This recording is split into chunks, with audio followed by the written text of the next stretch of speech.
Berjumpa kembali dengan channel Belajar Pintar. Sebelum lanjut jangan lupa subscribe. Kali ini saya akan memberikan tips, beberapa website yang menyediakan pembuatan aplikasi secara gratis. Semoga tips ini bisa berguna untuk Anda yang masih belajar cara membuat aplikasi. Terdapat beberapa website yang menyediakan layanan pembuatan aplikasi gratis, di antaranya 1. AppPie. AppPie menyediakan platform pembuatan aplikasi gratis yang mudah digunakan untuk membuat aplikasi untuk Android, iOS, dan platform web. Anda dapat memilih dari berbagai template dan fitur untuk membuat aplikasi yang sesuai dengan kebutuhan Anda. 2. Buildfire. Buildfire menyediakan platform pembuatan aplikasi gratis untuk Android dan iOS.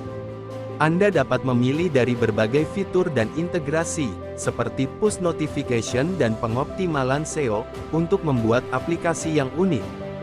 3. AppMaker. AppMaker menyediakan platform pembuatan aplikasi gratis untuk Android dan iOS yang mudah digunakan. Anda dapat memilih dari berbagai template dan fitur untuk membuat aplikasi yang berkualitas dengan cepat. 4. AppSheet.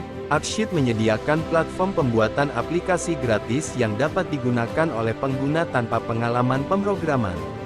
Anda dapat membuat aplikasi untuk Android dan iOS dengan mudah menggunakan fitur drag and drop. Namun, penting untuk diingat bahwa meskipun platform ini menawarkan layanan pembuatan aplikasi gratis, terdapat batasan dan keterbatasan pada versi gratis tersebut. Sudah saya sediakan linknya ada di deskripsi, bisa lebih mudah untuk mengaksesnya.